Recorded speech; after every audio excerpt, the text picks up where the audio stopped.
તો આ તરફ હવે હિમાચલ પર નજર કરીએ તો હિમાચલના શ્રીખંડ મહાદેવ અને તીર્થન ખીણમાં પણ વાદળ ફાટવાથી 3 વાહનો નીચે પડ્યા હોવાની ઘટના બની હતી અને 3 વાહનો તણાઈ ગયા હતા। તો બાકી બજાર ખાલી કરાવવામાં આવ્યું હતું। શિમલાના ગનવીમાં પણ પૂર આવ્યું હતું। હિમાચલ પ્રદેશના કુલ્લુ જિલ્લામાં શ્રીખંડ મહાદેવની પહાડીઓમાં વાદળ ફાટવાની ઘટના બની। તો કુલ્લુના નિર્બાદના બાગીમાં કોતરમાં અચાનક પૂર આવ્યું અને જો કે અત્યાર સુધી કોઈ જાનહાનિના સમાચાર નથી, પરંતુ બાગી પુલની આસપાસના બજારને ખાલી કરાવવામાં આવી રહ્યા છે। તેમજ શ્રીખંડ મહાદેવની ઊંચી ટેકરીઓમાં વાદળ ફાટવાથી કુરપન કોતરમાં પાણીનું સ્તર અચાનક વધી ગયું। જોરદાર પ્રવાહને કારણે કોતર છલકાઈ ગયું। કાશ્મીર કિશ્તવાડમાં વાદળ ફાટ્યું હોવાની ઘટના બની છે। 10 થી વધુ લોકોના મોતની આશંકા સેવાઈ રહી છે। 17 લોકો ઘાયલ થયાના સમાચાર સામે આવી રહ્યા છે। મચેલ માતા યાત્રા માર્ગ પરની આ ઘટના સામે આવી છે। વાદળ ફાટવાની ઘટના બાદ યાત્રા રોકાઈ અને એસડીઆરએફની ટીમ સાથે યાત્રીઓ પર રેસ્ક્યુમાં જોડાયા છે। ત્યારે મોતનો આંક હજુ પણ વધી શકે છે। તો જમ્મુ કાશ્મીરનો આ મામલો સામે આવ્યો છે, જ્યાં વાદળ ફાટવાની ઘટના બની છે, જેના કારણે 10 જેટલા લોકોનો મોત નીપજ્યું છે, તેમજ કેટલાય લોકો અત્યારે ગુમ થયેલા છે। તો 17 લોકો ઘાયલ થયાના સમાચાર પણ સામે આવી રહ્યા છે। અત્યારે રેસ્ક્યુ ઓપરેશન હાથ ધરવામાં આવ્યું છે, તેમજ જે યાત્રાળુઓ છે તેમના દ્વારા પણ રેસ્ક્યુની કામગીરી કરવામાં આવી રહી છે। મચેલ માતા યાત્રા માર્ગ પરની આ ઘટના સામે આવી છે કે જ્યાં વાદળ ફાટવાની ઘટના બાદ યાત્રા રોકાઈ ગઈ છે। તો એસડીઆરએફની ટીમ તૈનાત કરી દેવામાં આવી છે। તેમના દ્વારા સતત રેસ્ક્યુની કામગીરી હાથ ધરવામાં આવી છે। સાથે જે યાત્રિકો છે તે પણ રેસ્ક્યુ કામગીરી માટે જોડાયા છે। તો મોતનો આંક હજુ પણ વધી શકે છે।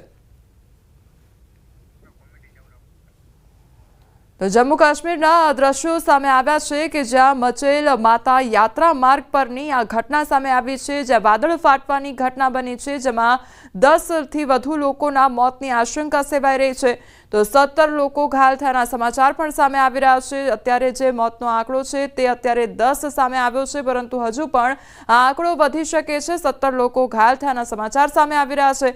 તો મચેલ માતા યાત્રા માર્ગ પરની આ ઘટના કે જ્યાં વાદળ ફાટવાની ઘટના બની અને ત્યારબાદ યાત્રા રોકી દેવામાં આવી છે। પાણીનો પૂર પ્રવાહ પણ જોવા મળી રહ્યો છે, તેના કારણે જે આખી યાત્રા છે તે રોકી દેવામાં આવી છે। એસડીઆરએફની ટીમ પણ સતત ખડે પગે કામગીરી કરી રહી છે।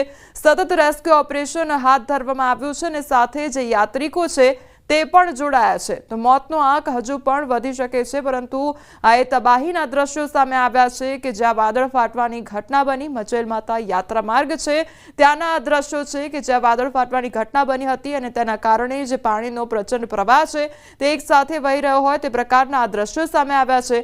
હવે આખી ઘટનામાં 10 થી વધુ લોકોના મોતની આશંકા સેવાઈ રહી છે, પરંતુ હજુ પણ આ મોતનો આંકડો વધી શકે છે।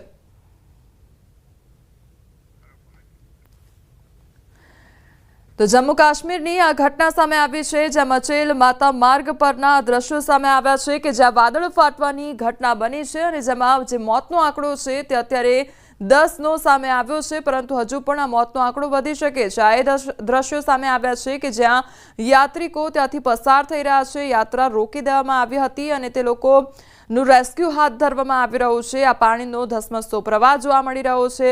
જે વાદળ ફાટવાની ઘટના બની ત્યારબાદ જે પાણીનો પ્રચંડ પ્રવાહ છે તે એક સાથે વહી રહ્યો છે અને તેના કારણે લોકોને હાલાકીનો સામનો કરવાનો વારો આવ્યો છે। તે જે યાત્રા છે તે પણ અત્યારે રોકી દેવામાં આવી છે અને જે યાત્રિકો છે તે પણ અત્યારે રેસ્ક્યુની કામગીરીમાં જોડાયા છે, કારણ કે 17 એટલા જે લોકો છે તે અત્યારે ઘાયલ થયા હોય તે પ્રકારના સમાચાર સામે આવી રહ્યા છે અને 10 થી વધુ લોકોના મોતનો આંકડો સામે આવ્યો છે, પરંતુ આ મોતનો આંકડો પણ વધી શકે છે, કારણ કે પાણીનો જે પ્રચંડ પ્રવાહ છે તે એકાએક આગળ વધી રહ્યો છે અને તેના કારણે લોકોને હાલાકીનો સામનો કરવો પડી રહ્યો છે અને એટલા માટે જ યાત્રા પણ અત્યારે રોકી દેવામાં આવી છે। એસડીઆરએફની ટીમ પણ તૈનાત કરવામાં આવી છે। તેમના દ્વારા સતત બચાવ કામગીરી હાથ ધરવામાં આવી છે।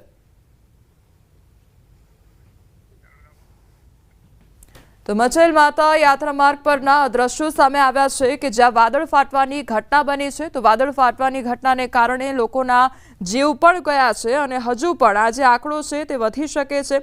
અત્યારે 10ના મોત નીપજ્યા